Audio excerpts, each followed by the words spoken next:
Board members, please speak into the mic for the minutes.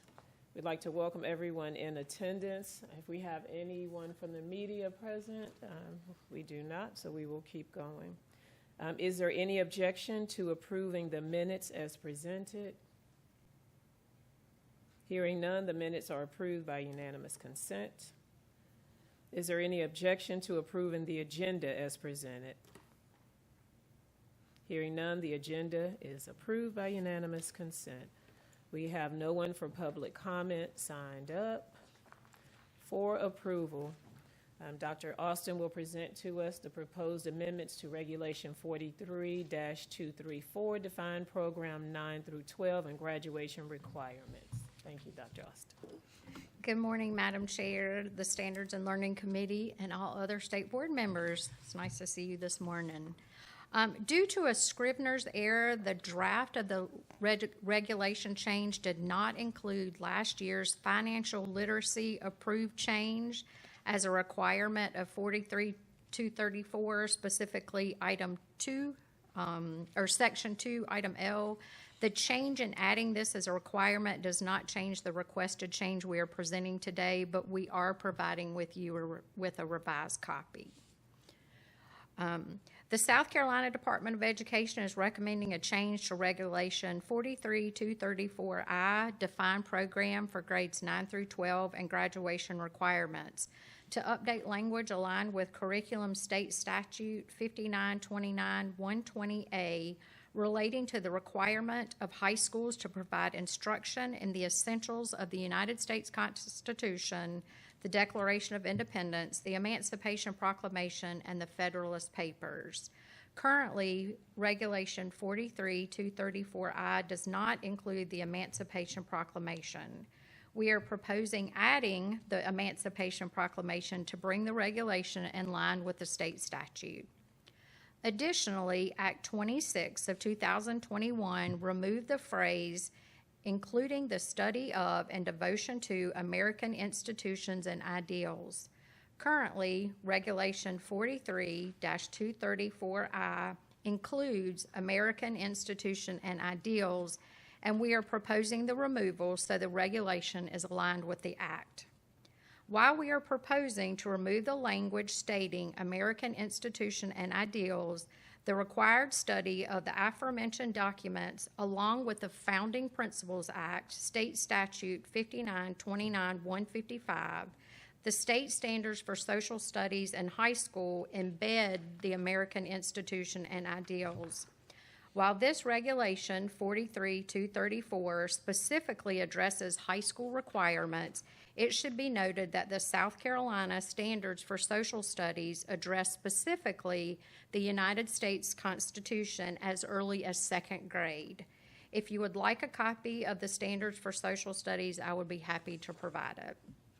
The South Carolina Department of Education recommends the changes to Regulation 43-234I, Defined Program, grades 9 through 12, and graduation requirements to add the Emancipation Proclamation to the required documents and remove American institutions and ideals from the regulation to align it with statutory changes. Do you have any questions? Of course I do.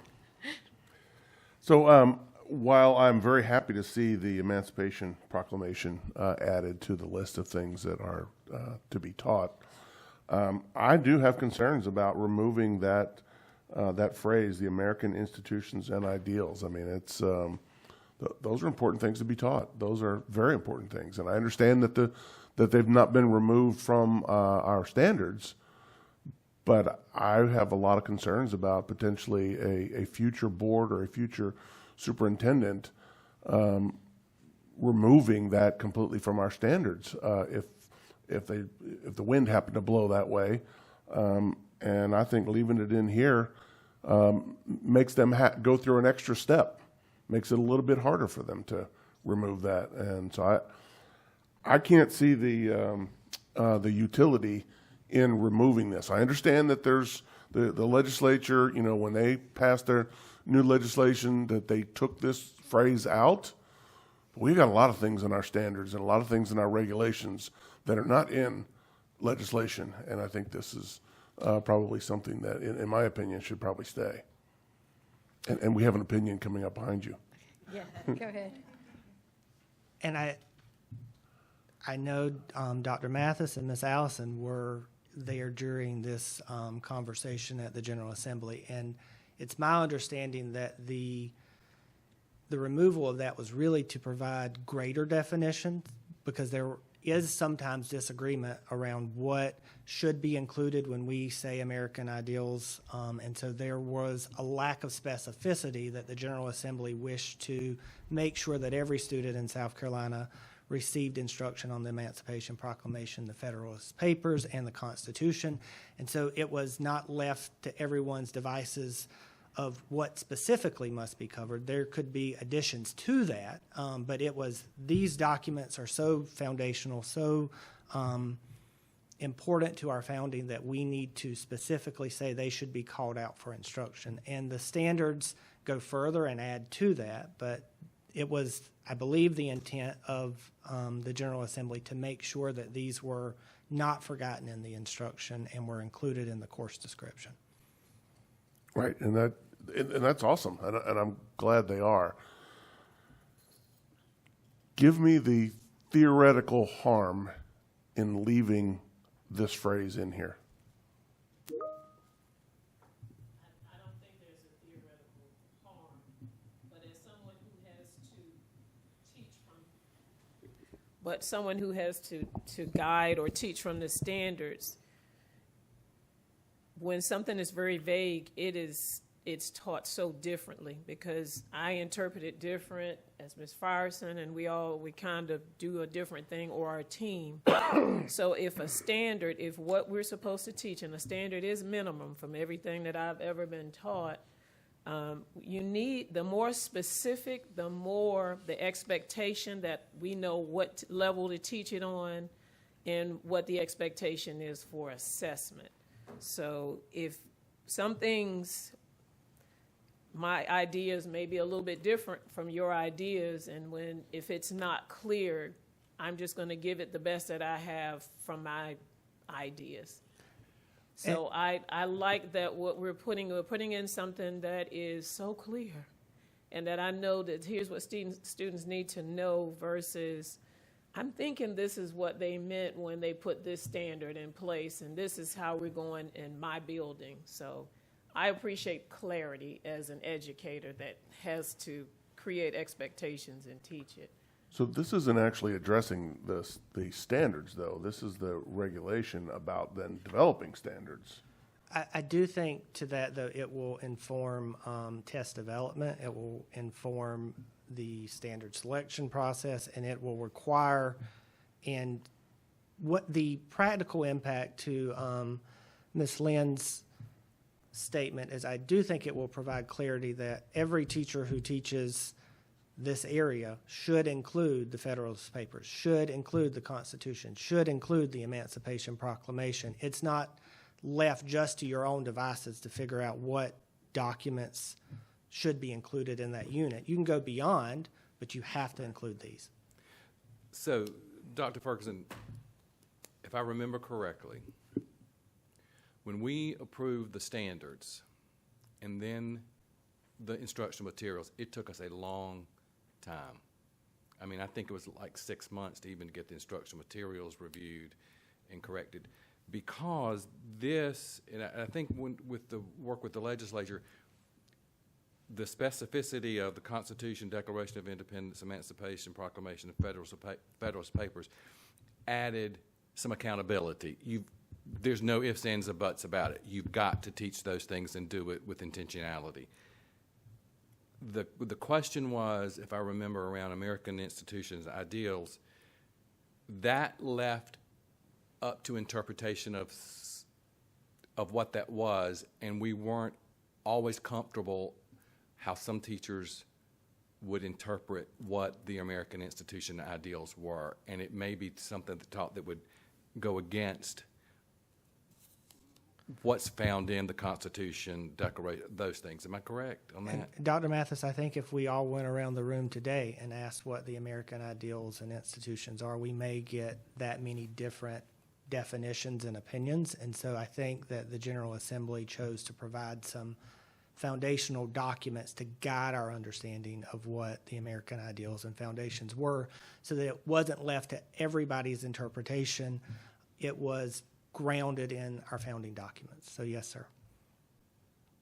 And you are right about social studies, the standards the last time, so that y'all know that process, because we're about to go through a social studies rewrite.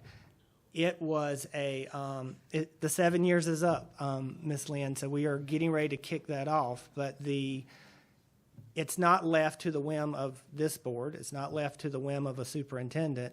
That process begins with a national review guided by the Education Oversight Committee. That committee makes recommendations to a state-level committee who looks at the standards with the Education Oversight Committee. The Education Oversight Committee makes recommendations that are voted on by that body. It comes to the State Department of Education. We take those recommendations, we look outside those recommendations and convene a group of teachers, parents, stakeholders to also have input. Then we rewrite the standards. Those standards have to come before this body for first reading, go out for public comment, come back for second reading by this body. They also have to go through that process through the Education Oversight Committee, first reading, public comment, second reading, and approval. So it's only after this body looks at those documents twice and approves them, the Education Oversight Committee looks at those documents and approves them, and they've been out for public comment that they become changes to the standards. And last time when that happened, there were standards put forth, and the Education Oversight Committee did not accept the K2, if I remember, part of that document. And so they kicked out K2 and said, you got to go back to the drawing board. We don't think they're rigorous enough. And 312 was allowed to continue on while K2 had to have more work done. And it's only when both bodies agree that those become the standards for the state. Any more questions? Is there a motion to approve the proposed amendments to Regulation 4.43234, define program 9 through 12 and graduation requirements? Richardson, I make the motion. Is there a second? After Dr. Ferguson held my hand a little bit there, I think I can second that. Thank you, sir. Okay, all in favor of the motion, signify by saying aye. Aye. Any opposed by like sign? Okay, the motion carries. Thank you. Thank you. We have no other items for information. We have nothing for the consent agenda. Is there any other business for this committee? Thank you. There's no other business. Is there a motion to adjourn? Richardson make the motion to adjourn. Mr. Richardson, is there a second? Hanlon, Prior second. second. Go ahead. Thank you. Vote all in favor of the motion signify by saying aye. Aye. Anyone opposed? Thank you. Meeting adjourned. Good discussion. All right, Joyce.